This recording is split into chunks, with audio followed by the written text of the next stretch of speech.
there are goals and there are effective goals. Do not wait for the perfect time. Don't be vague. Know what you actually want. Make opportunities if there's none. Know your creative spot. But wait, I think I said write it down.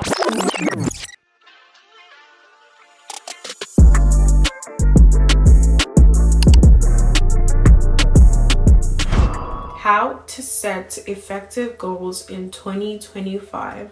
Now, I know you're wondering, what could she possibly tell us right now that we don't know? Well, there are goals and there are effective goals. So if you want to know how to set effective goals this year, then stick around. First of all, think about what you want, okay? Think about the goal you want to have, the goal you want to make, your end goal, okay? For people that want to be gym sharks, you think of your body goal. For those that have like a spiritual goal, you think of like the scriptures you want to read. Think of that. Like if it's your academics, you think of the grades you want to have. If it's friendship or relationship wise, think of the characteristics you want in that relationship. Like just know the things you want and you desire. That's the first start, okay?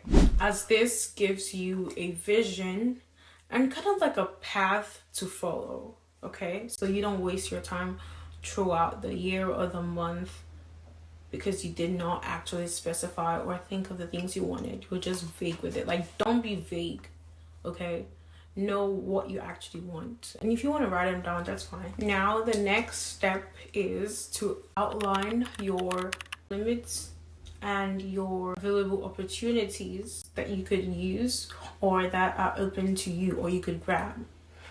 This is good because you'd actually be aware of certain opportunities that have been open or that are currently open for you that you were not aware of or that you didn't pay attention to. So implementing this step makes you aware of the opportunities or ways you could harness and actually make opportunities if there's none.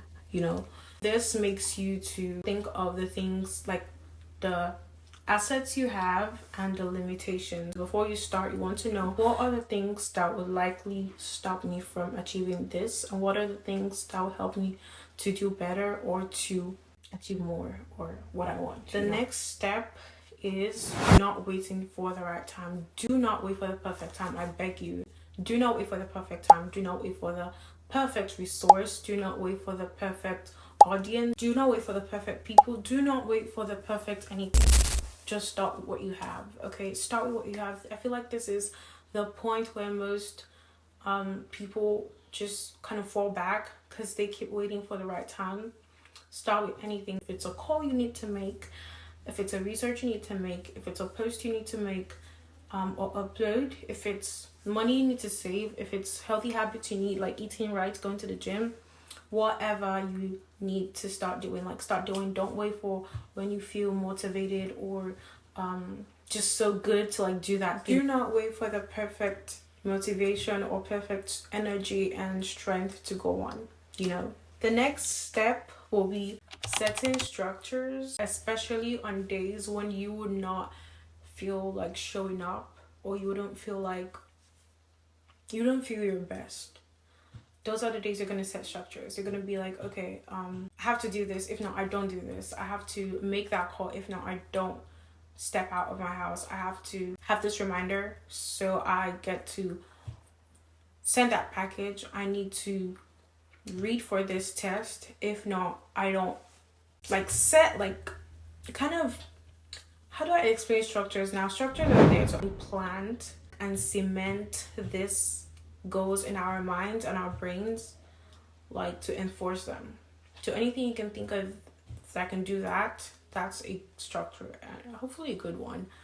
Now the next step is to make it fun. Yes, and this is why most people do not enjoy the whole process, because it feels so overwhelming. Making it fun can be as simple as stretching the goals out, not combining them and making it one big goal, one unachievable big goal, so you can stretch them out or simplify them, or make it fun. Like while you read, like personally when I read my Bible, I like to play songs, like calm songs in the background. And I'm also going to be doing a video on like effective Bible study or quiet time, because that also helped me. I play songs to just give me this calm and beautiful like sense of like, oh yes, I'm doing this, or oh yes, I'm in a holy presence, like, you know.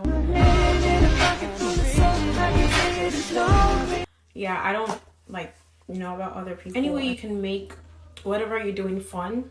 That'll be good. So if you're reading, make it fun by having to like quiz yourself or read with other people. Or I don't know about music, not everyone likes to read with music, you know. If you are at the gym, you can have a special playlist for the gym. Mine is still my Christian playlist. You can, for me, I also kind of I go with like comfy and like beautiful gym wear, so it'll kind of trick my brain that I'm gonna have fun in the gym. I think I posted a short on that before. Not necessarily trick, but you know what I mean. Make the process fun in the sense that you enjoy what you're doing and you condition your mind that, yeah, this is the right thing that I have to do. Yes, make it fun. That is the goal. Like, you don't want to stress yourself. Like, even on this YouTube space, you don't want it to feel like a whole load, like a burden. So everything you're doing, try to make it as fun as you can think of it. And also thinking more of like the positive side more than the negative is also something to like boost your energy and make it as fun as possible, hopefully. Now the next step or the next tip is taking it a step at a time, almost, which ties into like making it fun. The first thing I said under making it fun, which was to stretch it out. Take it a step at a time. Okay, don't just say this month I want to make $100,000. I mean, try to space it out and be like throughout the year or something. Like, make it realistic and stretch it out. I think this was meant to be part of it. Let your goal be realistic. But anyway, make your goal realistic and achievable by taking it a step at a time. Don't just try to like do everything at the same time, because you get burnt out, and there are almost like high chances that you will not get to finish because you would get tired or demotivated. Well, some people do. There are still exceptions, you know. There are exceptions for everything, so there's still some people that wouldn't mind, it wouldn't affect them. The next tip is to track your progress. So you want to celebrate everything you accomplish, whether it is big or not. Goals are not small until you make them small in your mind. So, and the funny thing is, to you, something that's small can be big to someone else, and something that's small to someone else can be big to you. It all depends on the the individual mindset. You know, it all depends on how you perceive like this achievement. We need to celebrate every achievement. It makes us work better towards the next goal or the next big thing, and you are less likely to be caught in the trap of comparison because you feel like, oh, you haven't done so much. But when you start to celebrate your wins and actually see that, yes, I actually made this progress, you'll be stressed over like the whole big picture, like the whole perfect end goal. The next tip that I would give for an effective goal is to not think of the next 5 years, or like, let me be honest with you guys right now. I'd say the realistic way to live life is per hour per day, not necessarily thinking of 5 years to come, 10 years. If you ask me, will I see myself in 10 years or 5 years? Like, I'll really have to think a long time. Excuse me. Plus, I feel like that's gonna stress my brain. Why am I gonna think of 5 years if like I want to leave right now, you know? So people get stressed and depressed when they think of the next 5 years. Don't think of the next 5 years. Don't think of the next 10 years. Focus on now. Focus on the moment, okay? Just leave that all. When the next 5 years come, you would like, time flies, guys. Time flies so fast. Like, oh my God, yes. So don't even think of the next. Just leave daily, like live per what you're doing right now. It's even in the Bible that tomorrow will take care of itself. So if you're always worried about the future, that is going to affect your mental health. So for your mental health, I advise that you don't focus on the next 5 years or next 10 years, because we live by faith and not by sight. And I'm saying this for people who do not know where they see themselves in the next 5 years. I promise you that if you do not know where you see yourself in the next 5 years, it's fine. Everyone is trying to figure these things out. And trust me, you don't want to stress yourself by thinking of the next 5 years. Some people sadly might not even make it to the next 5 years. But anyway, that's not the point. Okay, what I'm saying is be focused on what you have to do right now, because it makes you, it keeps that determination and grit going, other than when you have to think of the next 5 years. You have to have like another level of energy, and like you are working your brain thinking of the next 5 years. And that's all I have to say right now. I would say the next tip is having something to look forward to. For days when you know that you wouldn't feel as motivated as before, for days where you feel like you wouldn't feel energized to like actually do what you plan to do as the beginning of when you plan to do it, you know. Every time you want to stop doing this, you remember, oh, I have to get this, and then you continue. So I heard this thing where people say if you talk to people about your goals, most likely not end up achieving them. And I don't know, I feel like it's kind of a 50-50, like there's always an exception for everything. For me, I look at it both ways. I feel like if you tell people, especially the right people, not just anyone, you would get the support you need, and you would actually have like a different opinion on what you want to do. What I hear people say is don't tell people your goals, because in your mind you have already accomplished that. Like you get the dopamine of actually accomplishing that. I feel like it's not true, like to an extent. If you tell the right people, obviously you would have the support you need, any area, if it's financially and emotionally, and like any, you get what I mean. Hopefully. The next thing I'll say is do not overcommit. Do not overload yourself. Don't let your schedule be so tight. If you cannot do something, it's fine to say no. It's fine to be like, I can do this later. I'm full right now. I'm booked. This, that. Like you don't have to do everything at the same time. You can delegate tasks, or you can just say no. Like, I don't know what I'm talking to, but try to release tasks away from your hands, because you need rest. You actually need rest, okay? And you do not want to overcome it, because what energy would you now use to finish up your goals, to achieve your goals? Like, don't burn out, okay? Please. And if you feel like you need a mentor, go for it. Like, get a mentor, pray about it, search for one, ask about one. Yeah, anyone you feel like would inspire you to create or to do that thing, like to achieve your goal, go for it. Like, mentors are, I don't know if I've had a mentor. I don't think so. I don't know, but I think I hear good testimonies about mentors and mentorship, and I think I should be looking for one actually.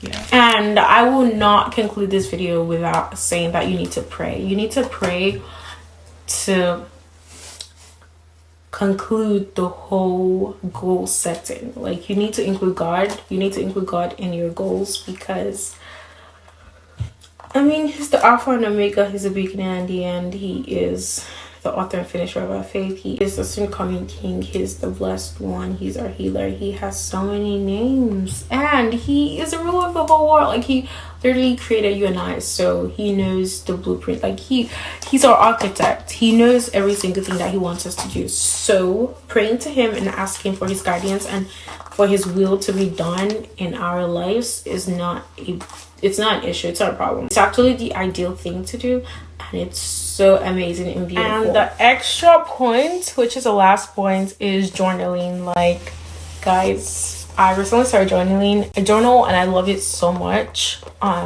It calms your mind, because you don't have so much to think about, so you just write it here and then you can go back, literally. I mean, that was how I was able to like remember some of this points I was thinking of, like when I was like before creating this video. It's good in setting your goals, I think I said it in the video, but I don't, like, I do stress on it because I feel like some people have notes. But wait, I think I said write it down. Yeah, but I didn't specify like journaling or notes. But yes, write, journal, put it somewhere, make it plain on a paper. So thank you so much for watching this video. I really appreciate it. I cannot wait to hear the testimonies that you guys would have, not just from this video, but just the feet. I'm rooting for you, okay? I will not stop rooting for you. I am here for you. I will not stop rooting for you. I'll not stop praying for you. I will not stop supporting you. So thank you so much for watching this video. I pray that you will not just watch this video, but you will start now. Don't wait. Hello guys, if this is your first time, I'm Sophie and welcome to my channel. I'm happy and glad that you joined our discussion today. If you are a returning subscriber, you guys are the OGs. You guys are like, you know the vibes. Okay. I'm gonna say I love you guys. Thank you so much. And I hope that the new ones would be the OGs and like come back. I really love you guys and I appreciate it. And thank you for tuning in. Know your creative spot. So days when you be so energetic than other days, do more, create more, go to gym and actually spend more time, read, like study, like read your Bible, read so many chapters. Like on the days that you are so energetic or you are feeling motivated and inspired, like do more on those days. So somehow you can cover up for days when you lack motivation or when you're deficient of motivation. So if you notice that a particular song makes you creative or makes you think, like inspires you, or watching certain content inspires you, or listening to sermon, like whatever makes you feel like creative, get you to that peak of creativity. I don't know what just came to my mind now, but I don't want to believe you guys that's what you guys are thinking. I hope it's not drinks, but I don't know why I said it, but okay, I'm sorry. Yeah, create more on the days when you feel better, when you have more energy, if you understand what I'm saying. Yeah.